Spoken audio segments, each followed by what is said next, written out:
Welcome to AVC.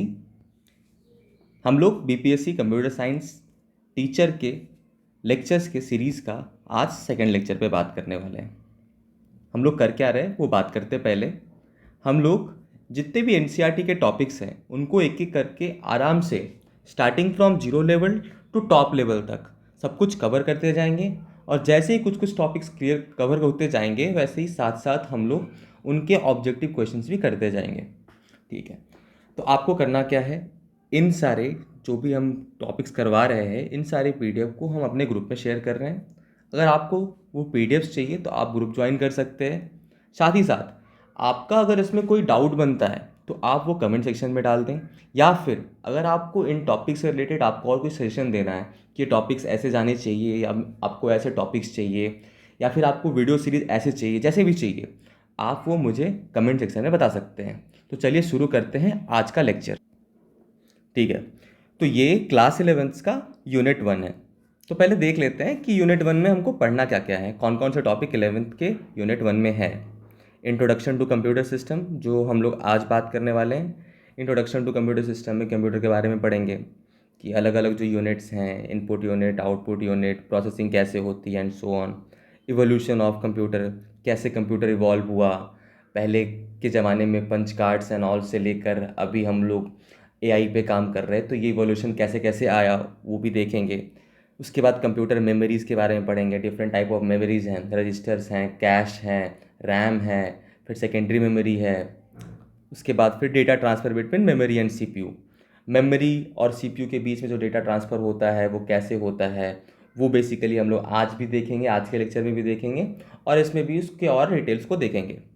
Data and information, हर काम data पे ही होता है और डेटा से ही हम लोग निकालते हैं इन्फॉर्मेशन। तो आगे आपको इसी आपके सिलेबस में डीबीएमएस भी है, तो डीबीएमएस पढ़ने से पहले आपको ये आइडिया होना चाहिए कि डेटा होता क्या है, इन्फॉर्मेशन होता क्या है। डेटा के भी अलग अलग टाइप्स हैं, structure data, unstructured data, semi structure data, वो होता क्या है, ये सब अपन बात करेंगे। माइक्रो प्रोसेसर्स और साथ साथ माइक्रो कंट्रोलर, माइक्रो प्रोसेसर और माइक्रो कंट्रोलर क्या होता है, दोनों में क्या डिफरेंस है।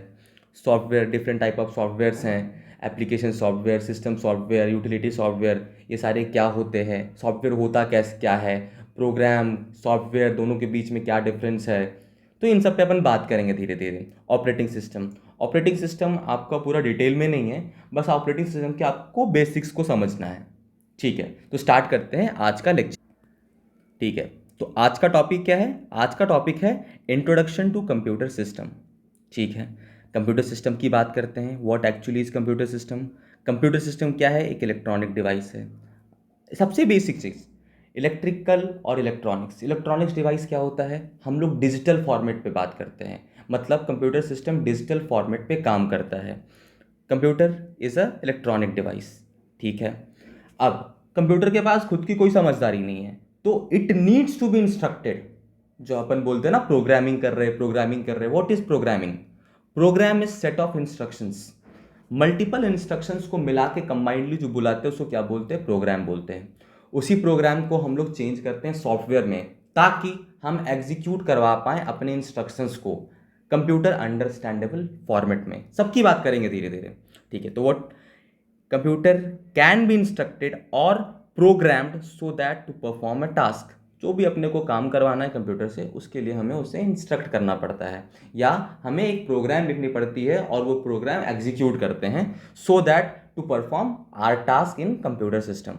ठीक है, आगे बढ़ते हैं। काम कैसे करता है, बहुत बेसिक सी चीज़ है, आप लोगों ने बहुत प्राइमरी क्लासेस से ही 9-10 से आप ये पढ़ते आ रहे होंगे। कंप्यूटर क्या करता है, एक इनपुट लेता है और कुछ प्रोसेस करके आउटपुट देता है। आज थोड़ा डिटेल में समझेंगे और कैसे कैसे काम होता है। थोड़ी बहुत बात तो इसके बारे में हम लोगों ने प्रीवियस क्लास में कर ली थी, आज और डिटेल में चलेंगे कि सीपीयू में जो रजिस्टर्स लगे होते हैं, फिर control unit, arithmetic logic unit, ये सारे कैसे रहते हैं एक दूसरे से कंबाइंड। फिर जो अलग अलग बसेज हैं वो कैसे काम करती है, क्या काम होता है उन बसेज का। डिफरेंट मेमोरीज़ हैं, कैश हो गया आपका, आपका फिर रैम हो गया, और भी सेकेंडरी मेमोरी है जो कि कांटेक्ट में नहीं होता है सीपीयू के। इन सब के ऊपर अपन बात करेंगे आज। ठीक है, सबसे बेसिक चीज़ क्या है, कंप्यूटर में हम देते हैं एक इनपुट।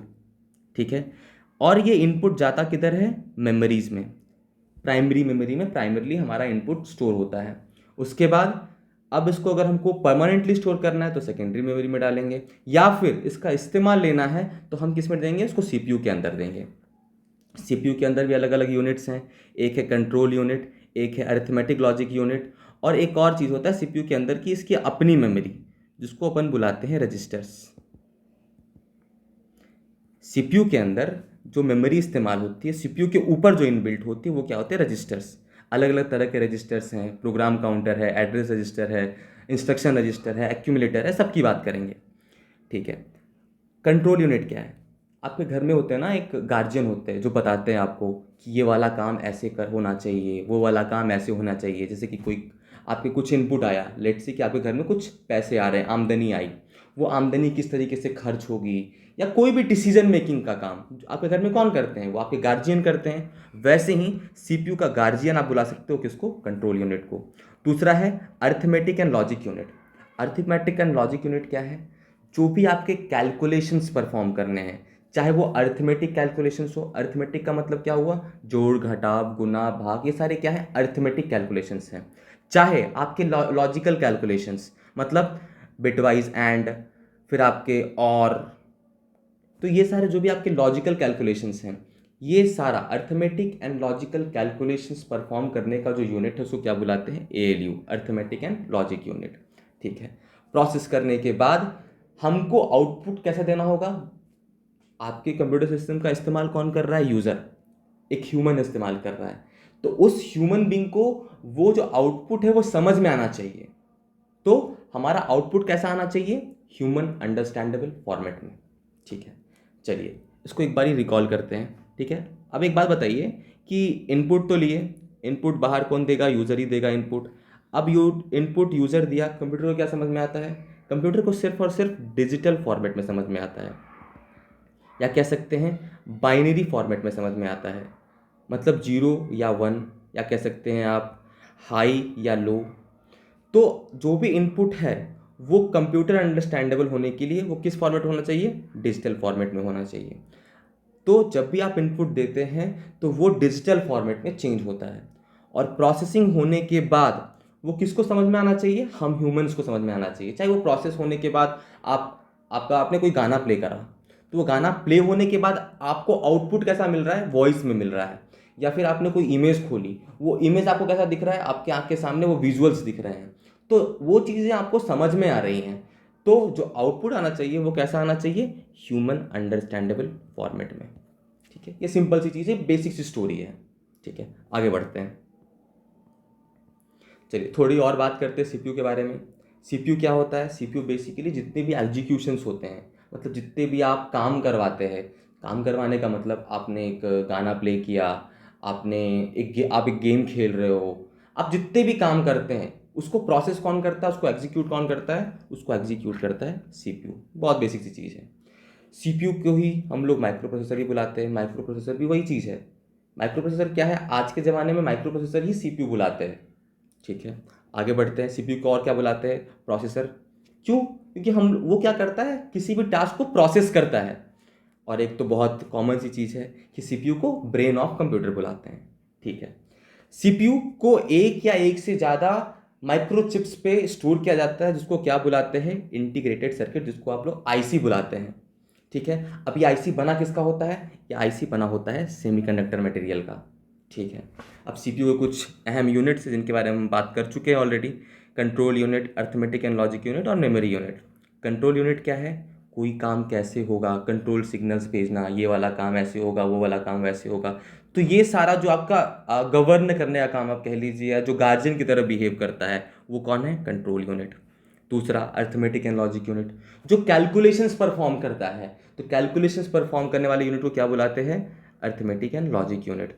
और आप कोई भी काम कर रहे हैं, लेट्स से कि आप दो नंबर्स को ऐड कर रहे हैं, तो अगर आपको दो नंबर्स को ऐड करना है तो उन दो नंबर को आपको रखना होगा कहीं, आप उसको लेकर आओगे, आपको उनको ऐड करना, तो उनको कहीं ना कहीं स्टोर करना होगा। तो आपको क्या चाहिए उसके लिए, मेमोरी चाहिए। तो तीसरी जो मेन इंपॉर्टेंट चीज़ है, जो मेन इंपॉर्टेंट पार्ट है आपके सीपीयू का, वो क्या है, मेमोरी यूनिट। तो बेसिकली तीन चीज़ों से सीपीयू बनता है, एक कंट्रोल यूनिट, दूसरा मेमोरी यूनिट, और तीसरा अरिथमेटिक एंड लॉजिक यूनिट। बस बहुत आसान है, कुछ नहीं है। ठीक है, आगे बढ़ते। ठीक है, आगे बढ़ने से पहले कोई भी ऐसी चीज़ जो मेरे बताने के बाद आपको समझ नहीं आई हो अभी तक, तो आप उस चीज़ को कमेंट सेक्शन में डाल दीजिए, ताकि मेरे को समझ आए कि आपको और क्या, कोई भी डाउट हो, आपको कोई भी डाउट हो, कोई भी सजेशन हो, आप वो चीज़ कमेंट सेक्शन में डाल दीजिए। हम उस चीज़ को अगले लेक्चर में कवर कर लेंगे। ठीक है, आगे बढ़ते हैं। चलिए अब देखते हैं सीपीयू एक्चुअली काम करता कैसे है। सीपीयू एक्चुअली काम करता कैसे है, ठीक है। तो एक रजिस्टर और बसेस, ये दो चीज़ें हैं। रजिस्टर क्या है, आप एक चीज़ रजिस्टर से ये जानते हो कि ये one of the fastest memory है, ठीक है। ये वन ऑफ द फास्टेस्ट, अगर मेमोरी की बात करें तो पहले हायरार्की देखते हैं। सबसे फास्टेस्ट कौन होता है, रजिस्टर्स।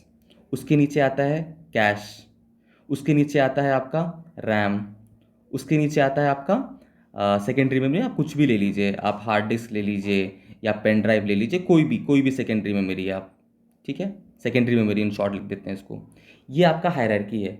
सबसे फास्टेस्ट कौन है, रजिस्टर्स। इसीलिए इसको सीपीयू के ऊपर इस्तेमाल किया जाता है। सीपीयू के ऊपर ये होते हैं ताकि सीपीयू में जो भी आपको कोई डेटा को स्टोर करना, एड्रेस को स्टोर करना, जो भी स्टोरेज का काम है वो सीपीयू के ऊपर कौन करता है, रजिस्टर्स करता है। कैश क्या है, कैश सीपीयू और रैम के बीच में होता है कैश। बेसिक समझते हैं, कैश को आप ना याददाश्त की तरह से आप इंटरप्रेट कर सकते हो। कैश क्या है, मान लीजिए कोई ऐसा काम है जो बार बार हो रहा है, मतलब आपका सीपीयू बार बार कोई पर्टिकुलर इंस्ट्रक्शन को बार बार उठा रहा है, तो आपको पता है कि ये रेगुलरली यूज़ हो रहा है, तो इसलिए उन फ्रीक्वेंटली यूज्ड पेजेस को या वो फ्रीक्वेंटली यूज चीज़ों को हम लोग लेके आ जाते हैं कैश में। इससे क्या होता है, सीपीयू का टाइम बचता है। मतलब कैश क्या है, रैम से फास्टर है। रैम से फास्टर इसीलिए सीपीयू को कैश से लेने में टाइम कम लगेगा। तो कैश, अगर देखो जो चीज़ फास्टर होती है वो कॉस्टली होती है, इसीलिए हम बहुत ज़्यादा यूज़ नहीं कर सकते उसका। तो कैश में क्या करते हैं, जो भी फ्रीक्वेंटली यूजेस पेजेस होते हैं, या फिर आप आसान भाषा में समझो कि जो चीज़ें बार बार इस्तेमाल हो रही है उसको हम लोग कैश में लेके आ जाते हैं। अब और अगर आपको प्रैक्टिकली समझना है तो कैश किस तरीके से काम करता है, जैसे आपको कभी आप देखे होंगे, कोई आप वेबसाइट खोलते हैं ना, तो पहली बार ही खोलने में टाइम लगता है, और दूसरी बार जब आप खोलते हो उस वेबसाइट को वापस से, तो वो वेबसाइट बहुत जल्दी खुल जाता है। क्यों, क्योंकि वो जो वेबसाइट है वो आपके उस ब्राउज़र के कैश में सेव हो जाता है कि हाँ ये वेबसाइट यहाँ के आईपी का था, यहाँ से आपका उठ के आया, तो वो कैश उसको स्टोर कर लेता है। इस कारण से अगली बार जब आप खोलने जाते हो तो बहुत आसानी से आप कोई भी एप्लीकेशन में जाओगे, आपको स्टोरेज दो तरह का मिलेगा। एक आपको डेटा दिखेगा जो उसका परमानेंट डेटा होता है जो स्टोर होता है, और दूसरा आपको कैश दिखेगा। ये कैश क्या है, उसकी याददाश्त है। आप कुछ चीज़ें डालते हो, कुछ इनपुट्स डाले उसमें, अगली बार आए तो वो इनपुट को वापस से नहीं डालना पड़े। आप कुछ काम किए, वो काम टेम्पररीली याददाश्त के रूप में आपको चाहिए, तो वो सब कहाँ होता है, कैश के अंदर होता है। ठीक है, आगे बढ़ते हैं। चलिए, हमने मेमोरीज़ की तो बात कर ली। अब बसेस क्या होते हैं, बसेस क्या है ना, अभी प्रोसेसिंग होनी है, कोई डेटा को लेकर जाना है, या कोई आपको कंट्रोल सिग्नल भेजना है, कोई एड्रेस भेजना है, तो ये आधे से हमारे घर में होता ना, आप स्विच लगा हुआ है, आपका बल्ब लगा हुआ है, स्विच से बल्ब तक करंट जाने के लिए आपको वायर चाहिए। वैसे ही कंप्यूटर के अंदर कुछ भी ट्रांसफ़र करने के लिए हम लोग किसका इस्तेमाल करते हैं, बसेस का इस्तेमाल करते हैं। मेनली 3 तरह की बसेस होती है, बहुत आसान है, जैसा नाम है वैसा काम है। पहला, डेटा बस। जब भी आपको कोई डेटा सीपीयू से देना हो या सीपीयू में लाना हो, दोनों के लिए डेटा बस, या तो आप कोई इनपुट ले रहे होगे या तो कोई आउटपुट दे रहे होगे, तो डेटा बस उस डेटा बस से हम लोग डेटा लाते भी हैं और डेटा देते भी हैं। इसीलिए बोलते हैं डेटा बस कैसा होता है, बाई डायरेक्शनल होता है। कुछ चीज़ें ना लोग याद करते हैं, आप समझ लो, याद करने की जरूरत ही नहीं पड़ेगी। डेटा बस, अपने को इनपुट चाहिए भी, अपने को आउटपुट देना भी है, डेटा आ भी रहा है, डेटा जा भी रहा है, इसलिए डेटा बस कैसा होता है, बाई डायरेक्शनल। अगला, कंट्रोल बस। कंट्रोल बस क्या है, अभी देखो सीपीयू क्या है, सीपीयू हर चीज़ को कंट्रोल कर रहा है कि हाँ ये चीज़ वहाँ से होगा, वो चीज़ वहाँ से होगा। आप देखते हो आपके घर के गार्जियन सिर्फ आपको इंस्ट्रक्शन देते हैं, आपसे इंस्ट्रक्शन लेते नहीं है, वो ये कंट्रोल बस। कंट्रोल बस क्या है, कोई कंट्रोल सिग्नल देने के लिए काम आता है, ये किसी से सिग्नल लेता नहीं है, ये किसी से कोई इंस्ट्रक्शन लेता नहीं है कि हाँ भाई ये करना है, सिर्फ ये इंस्ट्रक्शन देता है।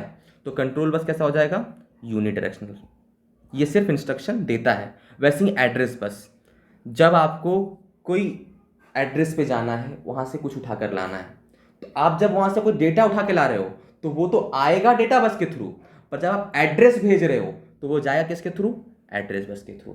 तो इस प्रकार क्या मालूम चला, एड्रेस बस भी कैसा होता है, यूनिडायरेक्शनल। मतलब हम लोग एड्रेस सिर्फ भेजते हैं, अगला इस एड्रेस पे काम करना है, या फिर ये पक्का ये वेरिएबल जो है उस एड्रेस पे रखा हुआ है, उस वेरिएबल के अंदर जो वैल्यू है उठा के लाना है इस एड्रेस से। तो आप एड्रेस देते हो, वो वैल्यू या वो इंस्ट्रक्शन जो उठ के आएगा वो किसके थ्रू उठ के आएगा, डेटा बस के थ्रू, क्योंकि वो एक पर्टिकुलर डेटा है, उसको लाने के लिए अपने पास डेटा बस है ही। इसीलिए कंट्रोल बस और एड्रेस बस ये दोनों कैसा होता है, यूनिडायरेक्शनल होता है। और डेटा बस कैसा होता है, बाई डायरेक्शनल। बाई डायरेक्शनल मतलब दोनों तरफ आदान प्रदान दोनों। और कंट्रोल बस और एड्रेस बस का मतलब क्या है कि भैया सिर्फ यूनिडायरेक्शनल है, एक तरफ ही, सिर्फ सीपीयू से जाएगा, वो कंट्रोल सिग्नल जाएगा या एड्रेस पास होगा, सिर्फ आएगा नहीं। ठीक है, उम्मीद है यहां तक आपको समझ में आ गया होगा। चलिए, अब ऑलमोस्ट सारे यूनिट पे अपन बात कर चुके, तो अब हमको ना ये सब प्रोसेसिंग समझने में आसान रहेगा। ठीक है, देखिए काम कैसे होता है। ये आपका है सीपीयू, ये आपका है सीपीयू। सीपीयू में लगे होते हैं रजिस्टर। सबसे पहले कौन सा रजिस्टर काम में आता है, सबसे पहले प्रोग्राम काउंटर काम में आता है। प्रोग्राम काउंटर होता क्या है, प्रोग्राम काउंटर अगला कौन सा इंस्ट्रक्शन चलने वाला है उसका एड्रेस रखता है। ठीक है, फिर से रिपीट करते हैं। प्रोग्राम काउंटर क्या होता है, प्रोग्राम काउंटर अगला कौन सा इंस्ट्रक्शन चलने वाला है उसका एड्रेस रखता है। कीप्स एड्रेस, क्या रखता है, एड्रेस ऑफ किसका, अगला जो इंस्ट्रक्शन चलने वाला है, next instruction to be executed. ठीक है, आप समझ गए। प्रोग्राम काउंटर क्या रखता है, अगला जो भी इंस्ट्रक्शन हमको चलाना है उसका एड्रेस रखेगा। इसके पास सिर्फ एड्रेस है कि अगला क्या काम होने वाला, सिंपल आसान शब्दों में अगला क्या होने वाला है वो किसको पता होता है, प्रोग्राम काउंटर को। ठीक है, इसके पास एड्रेस है, ये एड्रेस इसको ये देता है एड्रेस एड्रेस रजिस्टर को। अब ये एड्रेस किसके पास आ गया, एड्रेस रजिस्टर के पास। अब एड्रेस रजिस्टर को पता है कि अगला इस एड्रेस पे रखा हुआ इंस्ट्रक्शन को चलाना, तो एड्रेस रजिस्टर एड्रेस बस के थ्रू उस एड्रेस पे कंट्रोल भेजा कि देखो भैया ये एड्रेस के पास हमारा वाला इंस्ट्रक्शन है वो लेकर आओ। अब वो एड्रेस जो है डेटा बस के वो इंस्ट्रक्शन जो है डेटा बस के थ्रू आएगा, और वो इंस्ट्रक्शन कहाँ रखते हैं हम लोग, इंस्ट्रक्शन रजिस्टर के पास। तो अपना इंस्ट्रक्शन आ गया कहाँ, इंस्ट्रक्शन रजिस्टर के पास। प्रोग्राम काउंटर अगला कौन सा इंस्ट्रक्शन चलाना है वो उसका एड्रेस रखता है, वो एड्रेस किसको देता है, ये एड्रेस रजिस्टर को। ये एड्रेस रजिस्टर एड्रेस भेजा कि भैया इस एड्रेस पे जाओ और मेरा वो इंस्ट्रक्शन लेके आओ, और वो इंस्ट्रक्शन ला के हम लोग सीपीयू के अंदर रखते किस में है, इंस्ट्रक्शन रजिस्टर के अंदर। ठीक है, अभी इंस्ट्रक्शन के इसमें और भी अंदर में काम होता है। लेट से आपका एक इंस्ट्रक्शन आया ऐड ए कॉमा बी। अभी ए और बी दो वेरिएबल है, इन वेरिएबल्स के अंदर कुछ ना कुछ वैल्यू होगा, ये वैल्यू भी रैम के अंदर रखा होगा। तो इन वेरिएबल के वैल्यूज़ को लाने का काम, इन वेरिएबल को रिजोल्यूशन करने का काम ये भी अपन करते हैं। तो ये इंटरमीडिएट स्टेप है। उसके बाद मेन पे बात करते हैं, उसके बाद क्या होता है।